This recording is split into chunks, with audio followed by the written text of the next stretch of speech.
Bom bunuh diri yang menyasar gereja dan Mapolresta Surabaya di Jawa Timur membuat semua kalangan prihatin. Keprihatinan tersebut diungkapkan salah satu majelis Sinode Gereja Kristen Protestan Bali, Putu Parwata.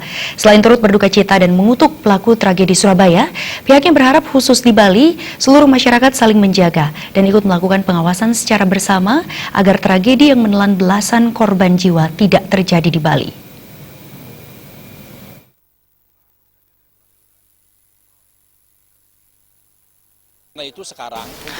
Putu Parwata mengatakan masyarakat Bali harus selalu dalam kewaspadaan, selalu berhati-hati dan siaga mengingat Bali sebagai tujuan wisata dunia juga selalu menjadi target para teroris. Seluruh elemen masyarakat harus selalu waspada dan berjaga-jaga, terutama menjelang hari-hari raya keagamaan dan saat berada di tengah keramaian.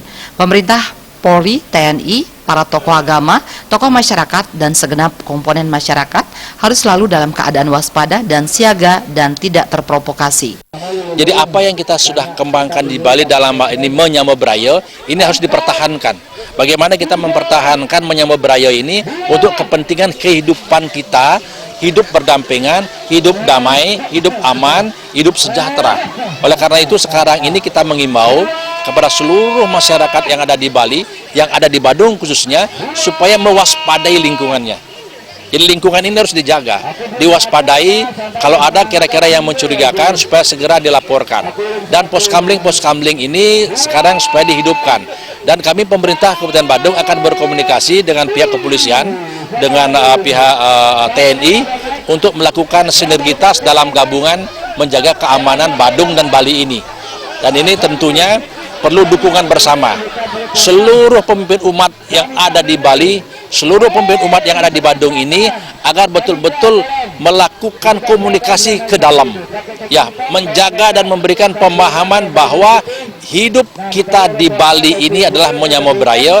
Putu Parwata yang juga Ketua DPRD Badung ini mengatakan, teror biasanya mengambil kesempatan saat situasi aman damai untuk jangka waktu lama. Untuk itu pihaknya mengingatkan semua pihak tidak mengurangi kewaspadaan dan kesiagaan. Teroris akan bertindak saat keamanan kendor. Untuk itu semua pihak harus nantiasa waspada dan siaga termasuk dalam suasana yang sudah lama aman dan damai. Semoga Bali senantiasa rukun, aman dan damai. Semoga Indonesia tercinta setelah tragedi Surabaya ini tetap mampu menjadi negara yang rukun, aman dan damai dengan kebinekaannya di bawah Negara Kesatuan Republik Indonesia. Sufiyatna, Bali TV.